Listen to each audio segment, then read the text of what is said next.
السلام علیکم aspirants, welcome to my YouTube channel. آج ہم اگین اپنی CC 2024 اسکریننگ ٹیسٹ کے حوالے سے جو ہم نے سیریز اسٹارٹ کی ہے سندھ کے اندر جو بھی ڈائنسٹیز گزری ہیں ان کو ہم کور کر رہے ہیں۔ آج ہم بات کریں گے کلہڑا پیریڈ جو 1700 سے اسٹارٹ ہوا اور 1782 میں ختم ہوا۔ Kalhora period one of the most important period رہا ہے سندھ کی ہسٹری کے اندر، کیونکہ اس کو گولڈن پیریڈ آف سندھ بھی کہا جاتا ہے۔ اس کے اندر بڑی ڈیولپمنٹس ہوئی ہیں سندھ کے اندر، اسی لیے اس کو کلہڑا پیریڈ کو گولڈن پیریڈ بھی کہا جاتا ہے۔ شاہ عبد اللطیف بھٹائی اسی پیریڈ سے بلانگ کرتے تھے، اور اکثر SPSC والے پوچھ لیتے ہیں کہ شاہ عبد اللطیف بھٹائی کون سے پیریڈ کے یا کون سی ڈائنسٹی کے دور میں پیدا ہوئے یا پھر ان میں مشہور تھے۔ اس کے اندر سب سے بڑی جو موسٹ امپارٹنٹ ڈیولپمنٹ ہوئی اس کے اندر دور کے اندر کہ وہ سندھی الفابیٹ کے اوپر کام کیا گیا۔ اس کے اندر first time Sindhi second development جس کو کہہ سکتے ہیں سندھی الفابیٹ کے اندر فرسٹ ٹائم تو ہماری پیچھے ہوئی تھی سومرا دور کے اندر۔ اس کے بعد جو سیکنڈ ڈیولپمنٹ جس کو ہم کہہ سکتے ہیں کہ اور اچھے طریقے سے بنایا گیا سندھی الفابیٹ کو، وہ اسی دور کے اندر تھا۔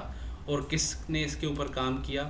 مخدوم عبد الحسن نے دوسری جو ہے الفابیٹ سندھی الفابیٹ بنائی۔ اس سے پہلے جو خواجہ کی سندھی الفابیٹ تھی جو خواجہ اسماعیل نے بنائی تھی، اس کے بعد جو سب سے اچھی والی جو جنہوں نے سندھی الفابیٹ کے اوپر کام کیا وہ مخدوم عبد الحسن تھا۔ تو یہ بھی سوالات SPSC والے پوچھتے ہیں کہ سیکنڈ ڈیولپمنٹ کب ہوئی سندھی الفابیٹ کی، کون سے دور میں؟ اس نے مخدوم عبد الحسن نے ایک بک بھی لکھی سندھی الفابیٹ کے اوپر جس کو کہا جاتا ہے مقدمہ صلات۔ مقدمہ صلات اس کا نام ہے۔ یہ آپ نے بک کا نام یاد رکھنا ہے۔ اکثر SPSC والے اپنی CC یا ون پیپر ایگزام کے اندر یہ پوچھ لیتے ہیں مقدمہ صلات کس نے لکھی ہے یا کون سے دور میں لکھی گئی ہے، کس بارے میں لکھی گئی ہے۔ تو آپ نے پتہ ہونا چاہیے سندھی الفابیٹ کے بارے میں لکھی گئی ہے، اور یہ کلہڑا پیریڈ کے اندر لکھی گئی ہے، اور یہ لکھی ہے کس نے؟ مخدوم عبد الحسن نے۔ ٹھیک ہے جی۔ عروضی پوئٹری جو ایک پوئٹری کا ٹائپ ہے وہ بھی اسی دور کے اندر اسٹارٹ ہوئی۔ غزل جو پوئٹری کا اگین دوسرا ٹائپ ہے، یہ بھی اسٹارٹ ہوئی اسی پیریڈ کے اندر، اور غزل جو تھا وہ نور محمد خاستہ نے کے بارے میں کہا جاتا ہے۔ نور محمد خاستہ ایک پوئٹ تھے، وہ پہلے شاعر ہیں جنہوں نے فرسٹ سندھی پوئٹ ہیں جنہوں نے غزل لکھی۔ اس سے پہلے سندھی لٹریچر کے اندر یا سندھی پوئٹری کے اندر کوئی بھی غزل نہیں لکھتا تھا۔ اب یہ کچھ ٹائپس ہیں جو اس آف پوئٹری ہیں جو اس پیریڈ کے اندر اسٹارٹ ہوئے، کلہڑا پیریڈ کے اندر لکھے گئے، جیسے مداح، مناجات، سینگار، معجزہ، مولود۔ یہ سارے ٹائپس ہیں کس کے پوئٹری کے، یہ لکھے گئے ہیں اپنے کلہڑا پیریڈ کے اندر۔ اس کے بعد خواجہ محمد زمان، یہ ایک ان کو کنٹمپریری آف شاہ عبد اللطیف بھی کہا جاتا ہے۔ ان کا ایک لقب ہے سلطان اولیاء، اور ان کی پوئٹری کو نام کہا جاتا ہے ابیات سندھی۔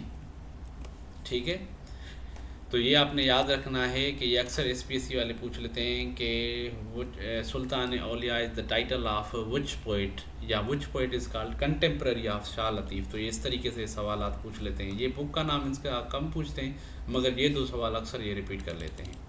اس کے بعد کلہڑا پیریڈ کے اندر یہ ہے کہ کلہڑا پیریڈ کا یہ اکثر پوچھ لیتے ہیں کہ ان کے دور کے اندر کون سے کیپٹل تھے۔ یہ بیسیکلی کلہڑا پیریڈ کے اندر ایک حیدرآباد تھا، دوسرا خداباد تھا، یہ آپ نے یاد رکھنا ہے۔ یہ دو کیپٹل رہے ہیں۔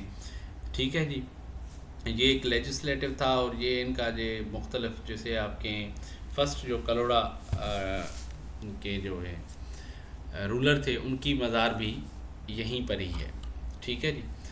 یہ یہاں پر ہمارا جو کلہڑا پیریڈ کا جو پیریڈ ہے یہاں پر پورا ہوتا ہے، اور یہی امپورٹنٹ کچھ کویسچنس ہیں جس میں سے وہ ریپیٹ کرتا ہے۔ ویسے تو بہت سارے سوالات بن سکتے ہیں، مگر یہ وہ بہت موسٹ امپورٹنٹ کویسچنس ہیں جو موسٹ ریپیٹیڈ ہیں SPSC کے ایگزامس کے اندر جو انہوں نے پوچھے ہیں۔